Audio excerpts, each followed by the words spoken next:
2 de agosto de 2024, sexta-feira da 17ª semana do Tempo Comum. Em nome do Pai, do Filho e do Espírito Santo. Amém. Meus queridos filhos e filhas, muito bom dia! Louvado seja Deus, nesta manhã dessa sexta-feira nos encontrarmos. Sextou! Começamos mais um fim de semana, que seja um fim de semana cheio de alegrias, de paz, de bênção de Deus para nós, nossas famílias, nossos amigos. Louvado seja Deus! E hoje, dia 2 de agosto, é a primeira sexta-feira do mês de agosto. Que esse mês seja cheio também de bênçãos, de realizações, os nossos desafios sejam todos superados, os nossos sonhos alcançados. E hoje, nessa sexta-feira, primeira do mês, consagremos tudo que viveremos ao precioso, ao santo, ao todo-poderoso coração do Divino Mestre Jesus. Que o nosso coração, ao ouvirmos, meus queridos, a palavra de Deus diariamente, o nosso coração dia a dia vá se transformando, se configurando ao coração de Jesus, que é um coração perfeito. Ele que Deus Todo-Poderoso se fez homem, ser humano, conquistou para si um coração como o nosso. É possível ser de Deus, é possível ter um coração bom, é possível nós nos aperfeiçoarmos, evoluirmos, crescermos e nos tornarmos à semelhança desse coração tão santo e tão perfeito como o de Jesus. Meus queridos, nesta manhã dessa sexta-feira nós vamos, em comunhão com a igreja, meditar a primeira leitura que a igreja nos propõe na sua liturgia, leitura do livro do profeta Jeremias, o capítulo 26, versículos do 1 ao 9. No início do reinado de Joaquim, filho de Josias, rei de Judá, foi comunicada da parte do Senhor essa palavra que dizia: assim fala o Senhor, põe-te de pé no átrio da casa do Senhor e fala a todos os que vêm das cidades de Judá para adorar o Senhor no templo, todas as palavras que eu te mandei dizer. Não retires uma só palavra. Talvez eles as ouçam e voltem do mau caminho, e eu me arrependa da decisão de castigá-los por suas más obras.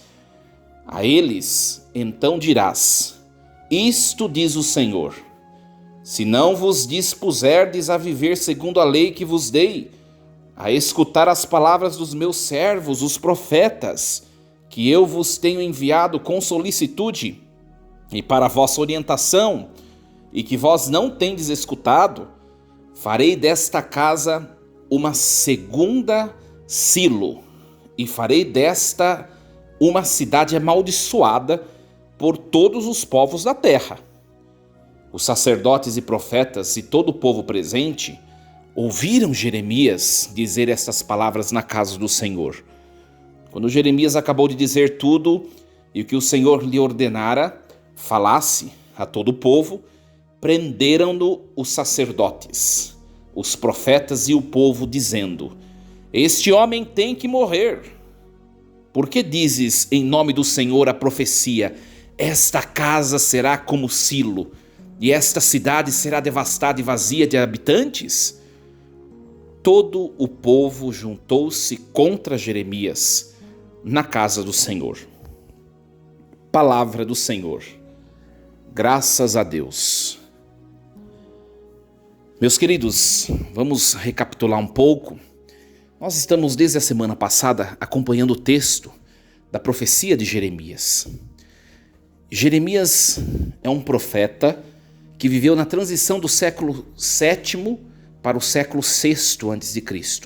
É bom sempre lembrar, para vocês fixarem isso, o tempo antes de Cristo, ele vai diminuindo até chegar no ano 0, que é o ano de Cristo. E depois de Cristo o tempo vai aumentando, Até por isso que nós estamos no século 21, ou no ano 2024, depois de Cristo, depois do ano 0. Antes do ano 0, o tempo vai diminuindo até chegar no ano 0. Por isso que eu digo que ele viveu na transição do século VII para o século VI, tá? Jeremias, tal como Amós, ele era um homem mais daquele meio camponês, sabe? Um homem mais da parte campestre, né?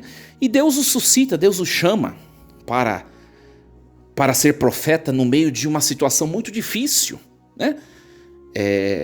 Lembrando que os profetas, vamos voltar lá, os profetas lá no século VIII a.C., eles profetizaram do reino do norte, Israel, lembra? Vocês que estão acompanhando diariamente, têm fixado na memória já a questão histórica. Se você não acompanhou, né, você vai ter oportunidade ainda.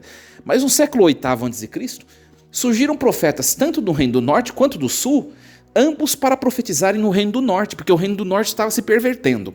Não deu muito certo, o império pagão da Assíria invadiu e destruiu todo o reino do norte, né? Sobraram alguns remanescentes e que continuaram vivos, né? E agora sobrou o reino do sul, que é o reino de Judá. No século VI, nessa transição do século VII para o século VI a.C., agora é o reino do sul que vai entrar numa situação muito complicada de infidelidade para com Deus. Não bastou 2 séculos antes eles verem o reino do norte ser destruído por ser infiel a Deus, agora eles insistem em fazer o mesmo, né? Em fazer o mesmo, o reino do sul, o reino de Judá. O que eles fizeram? A questão da idolatria, né? A questão da idolatria, a promiscuidade religiosa, vamos dizer assim, a perversão religiosa. O povo se esqueceu de Deus, né? Esse é o contexto histórico dessa transição do século VII para o VI, em que viveu o profeta Jeremias, né? E, meus queridos, Jeremias ele até rebate no começo: eu sou muito novo, eu não sei nem falar. E Deus diz: Jeremias, é você. Quem vai falar sou eu. Não sei se vocês se lembram, na semana passada, né? O texto começou com a vocação de Jeremias, muito bonito, né? Antes que te formasse do ventre da sua mãe, eu já te escolhi. É você, Jeremias. E aí a história foi discorrendo. Jeremias ele começou a falar o que Deus mandava. Ou seja, Israel está errado tal coisa. Povo de Judá está errado tal coisa. Está errado tal coisa. Homens do templo, sacerdotes, homens da religião, está errado tal coisa. Vocês estão pervertendo a palavra de Deus. Está escrito na lei que tudo deve ser desse jeito. X, Y, Z, tal. E ele foi profetizando. E hoje nós vemos que Jeremias vai terminar preso, né? Já vou dizer a conclusão da vida de alguém que quer anunciar a verdade, minha gente. É a perseguição. É a perseguição. Aliás, eu digo isso a você. Começa a viver de maneira fiel a vida religiosa. Eu não estou falando de viver a religião como uma casca. Eu estou falando, começa a viver certinho a palavra de Deus. Você vai arrumar encrenca com seus amigos. As pessoas mais próximas vão começar a olhar você com outra cara. Agora você está com esse negócio de igreja. Perseguição.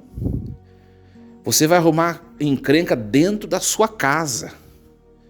E eu não estou falando para você ser igual alguns irmãos que se tornam insuportáveis, sabe? Começa a vir na igreja e começa só a falar de coisa de igreja. Porque ser cristão não é ser chato desse jeito, minha gente. É você viver normalmente a sua vida, mas você defender a verdade nas suas escolhas, no seu falar. Então, a perseguição ela é intrínseca à vida profética de um cristão, né? Jeremias, evidente que nessa época ele não era cristão, porque o Filho de Deus não tinha se feito homem ainda, né? Ou seja, 6 séculos antes de Cristo ele viveu Jeremias.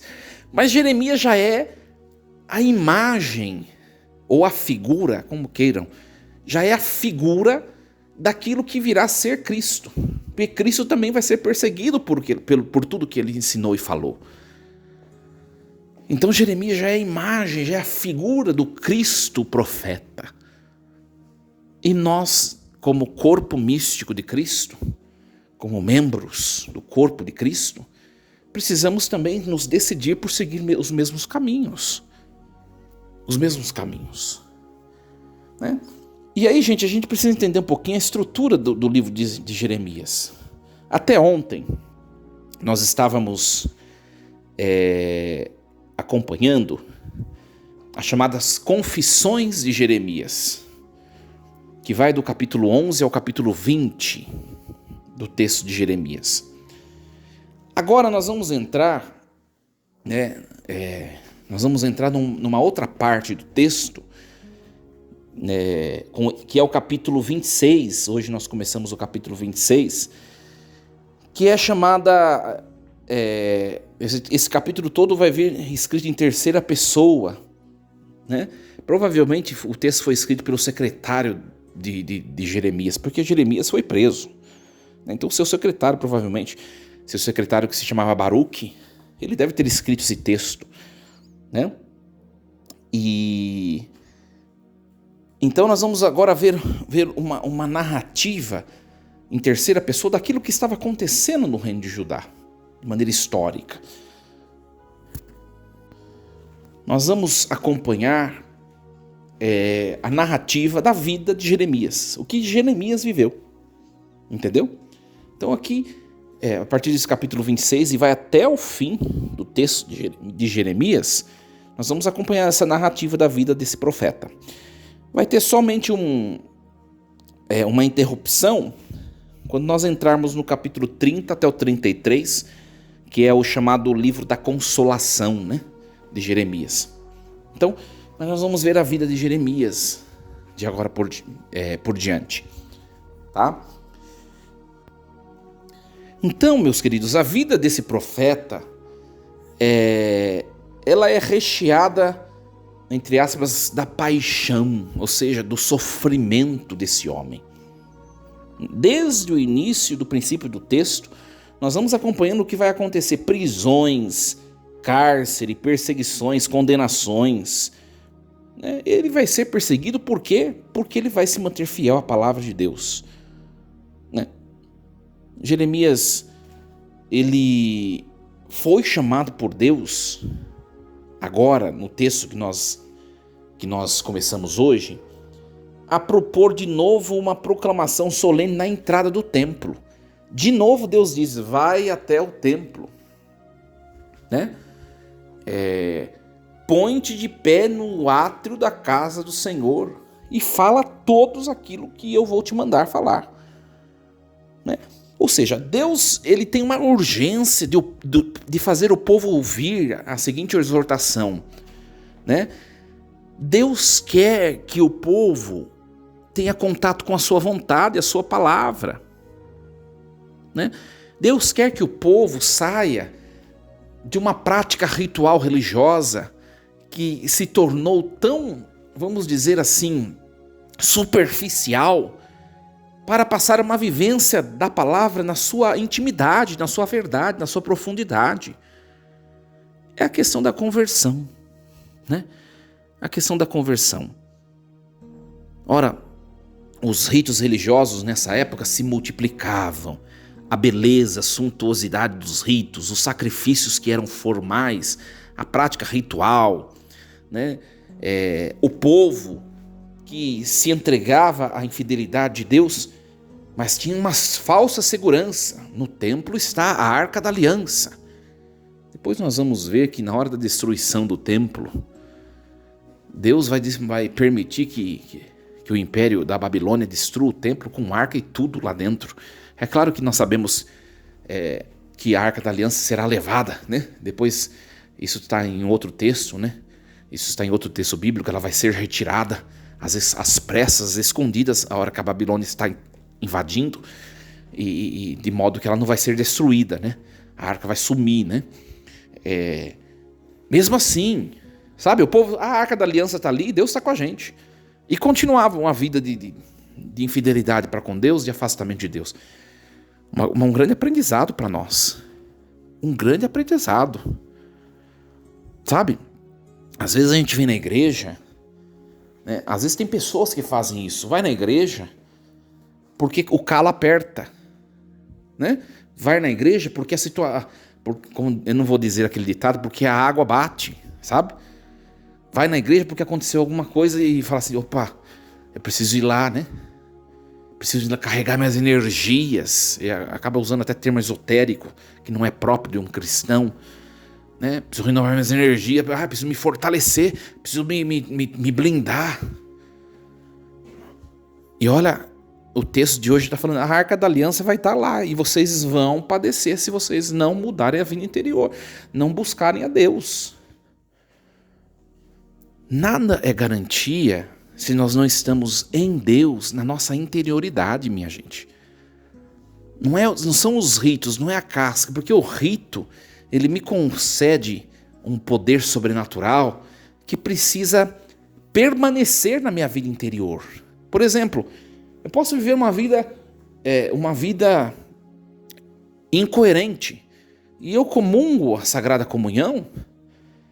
Não é porque eu sou indigno que a comunhão deixe de ser o corpo e o sangue de Jesus. Ela continua sendo. Só que aquilo que eu recebi é tão poderoso, só que dentro de mim aquilo se perde e não produz fruto, não produz de maneira permanente uma consequência de poder de Deus na minha vida.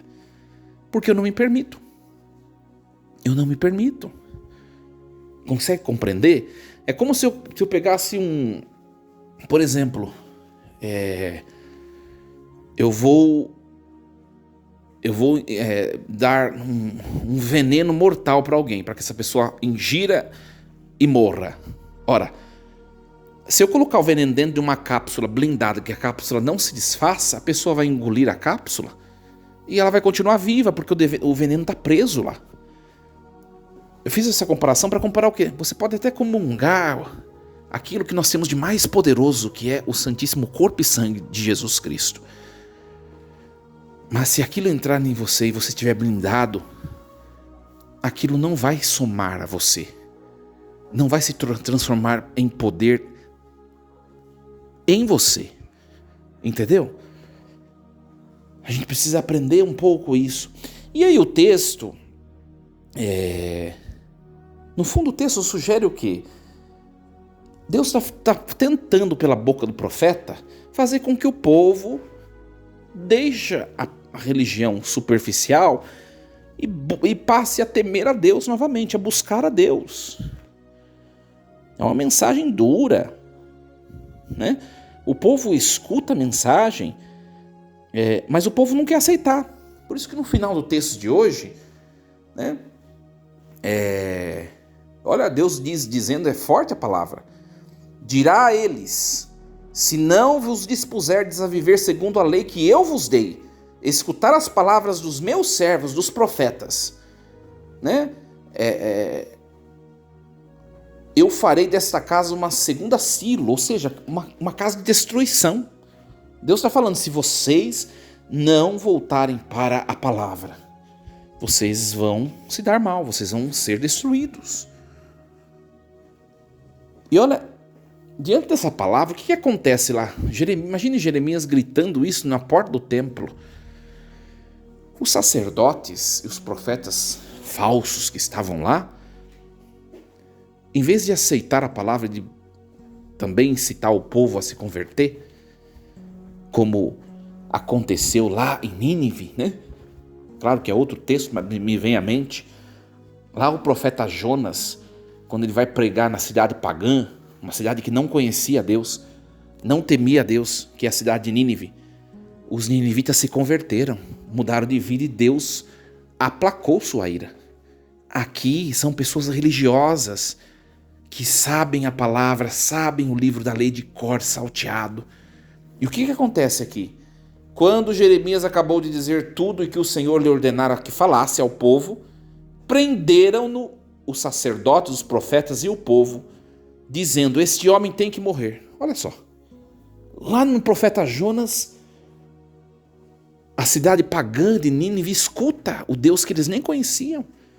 Aqui, a religião que conhecia a Deus, entre aspas, quer matar o profeta, porque o profeta está dizendo a verdade. Difícil, minha gente, difícil. É difícil. E a gente vê acontecer isso nos dias de hoje, né? Quantas vezes você falou a verdade para alguém que você ama e você foi mal interpretado, você foi julgado, as pessoas começaram a implicar com vocês. Quantas vezes isso não acontece para nós? A gente tem que entender que a verdade, ela provoca perseguição, ela provoca indignação, desconforto. E não são todas as pessoas que estão dispostas a se transformar a partir da palavra. O que acontece no mundo de hoje? As pessoas estão tentando mudar a palavra, em vez de mudar a si. Ora, começando por mim que estou falando para você, você sabe que eu sou uma pessoa super descolada e muito objetiva. Tem muitas coisas em mim que eu preciso me converter. Muitas coisas. Tem muitas coisas em mim que eu preciso aperfeiçoar, amadurecer, evoluir, em muitas coisas. Mas eu não posso querer mudar a Bíblia, mudar a revelação, mudar a tradição da igreja para poder se assemelhar a mim. Pelo contrário, eu preciso me transformar para me assemelhar à palavra de Deus. E as pessoas hoje estão querendo mudar a palavra. É muito mais simples, mais fácil mudar a religião, mudar a palavra, em vez de mudar a mim mesmo. E aí a gente vai sendo muito tolerante. A gente vai sendo muito tolerante. Aí a gente vai sendo permissivo. Aí a gente começa a falar que coisas erradas estão certas. Ah, tudo bem, hoje o mundo está diferente, o mundo está de boa, né? Hoje são novos tempos. Essas frases são perigosas. Eu não sou, quem me conhece aqui na minha paróquia sabe muito bem, eu não sou um sacerdote preconceituoso, discriminatório, discriminativo, não sei como que fala. Eu não sou uma pessoa intolerante. Quem sabe, quem conhece me sabe muito bem, eu acolho todo mundo. Mas a verdade é essa e acabou. Isso não é ser preconceituoso. Sabe por quê? Porque também em mim tem coisas que a palavra machuca. Tem coisas que a palavra machuca e eu não posso mudar a palavra. Eu preciso... Claro, a conversão, minha gente, ela é gradativa. Não adianta a gente falar igual protestante, né? Bate a cabeça na quina da escada, consegue sobreviver e fala, agora eu encontrei Jesus, me converti. Aí muda de religião, põe a Bíblia embaixo do braço e diz que é convertido. Aí você vai olhar a vida da pessoa, é uma vida horrível. Uma pessoa péssima. Converteu nada. Por quê? Sabe por quê? Porque conversão é para toda a vida.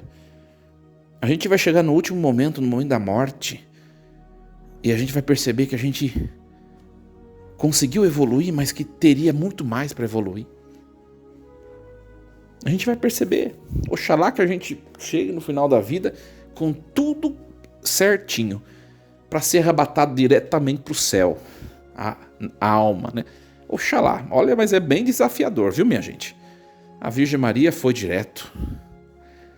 Alguns santos talvez tenham ido direto. Ora, mas, minha gente, é para toda a vida. É para toda a vida. Mas mesmo aquilo que ainda eu estou em processo de modificação em mim, eu não posso dizer que aquilo é a verdade, é o certo, é o correto, é o melhor.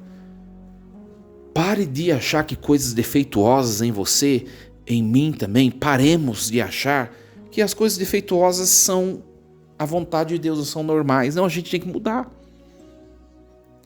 Então, ao longo da nossa vida, a gente tem que ir encontrando modos de viver que nos ajude a crescer, a melhorar, a evoluir, a escorregar menos, a ser infiel menos a Deus, e dia a dia até chegar no fim da vida e você poder dizer assim, eu estou partindo, mas hoje eu estou com o coração do jeito que Jesus desejou. Olha que morte linda uma pessoa que tenha condições de dizer isso, né? E a gente vê casos assim. Às vezes a gente vai visitar pessoas enfermas, né? E a gente ouve a pessoa contar a história dela, não sei o quê. E eu vou com a pastoral da saúde, né? Visito tantos enfermos. Esse tempo atrás morreu um paroquiano aqui de 90 não sei quantos anos, né? E na outra visita que eu fiz, ele contava as coisas, a vida, um pouquinho assim. E você olha aquela pessoa, você fala assim, essa pessoa está com tudo cumprido. A hora que Deus fizer o convite para ela, para o céu, ela vai direto, essa pessoa está pronta. É invejável isso. Mas a gente tem que perceber o que em nós precisa ser transformado. Eu não estou pronto, não sei se você que está me escutando está pronto. A gente precisa se esforçar, né? Só que as coisas não são de maneira súbita. Quem se converte subitamente pode desconfiar que daqui a pouco vai sumir da igreja. Vai sumir. Esses tempos atrás veio uma pessoa fazer orientação espiritual e falava, padre, eu não consegui cumprir os meus propósitos, as minhas coisas. E eu falei para ela, olha, coloque menos propósitos. Senão você não consegue mesmo. Nem eu conseguiria. Vamos devagar, conversão é um processo. Conversão é um processo. Para você chegar a conseguir rezar um rosário no seu dia, um rosário diariamente, você precisa começar a rezar primeiramente por dia uma Ave Maria. Vai devagar. Mas dê passos. Você não pode ficar numa única Ave Maria o resto da vida, ou por anos numa única Ave Maria. Não, dê passos. Hoje, nessa semana, eu rezo uma. Né? Daqui 3 meses eu vou conseguir rezar 2 por dia, vou rezar 2 Ave Marias por dia. De tal modo, quando você chegar no fim da sua vida, você vai dizer ao Senhor, Senhor, eu estou preparado, porque hoje eu consegui, no fim da minha vida, rezar o Santo Rosário todos os dias. Claro que é um exemplo que eu estou dando. Isso não é critério de salvação, tá bom, minha gente? Ajuda muito, né? O critério de salvação é ter a alma em estado de graça, é esse o critério, né? Só dei um exemplo. Então que a palavra de hoje nos ajude, né? E escutemos a Deus. Não sejamos como esses sacerdotes do templo de Jerusalém que não deram atenção às palavras de Jeremias e por consequência não ouviram o próprio Deus. Que nós escutemos a Deus e possamos dar passos. Olhe para a sua vida hoje. Tudo que você está fazendo em nome do Senhor já se configura um passo que você deu. Não volte para trás. Se decida evoluir. Que Deus te ajude e que me ajude sobremaneira, porque sou sacerdote. O desafio é muito maior. Força e coragem. Em nome do Pai, do Filho e do Espírito Santo. Amém. E lembremos-nos sempre, Deus está no comando de tudo. Bom fim de semana a todos.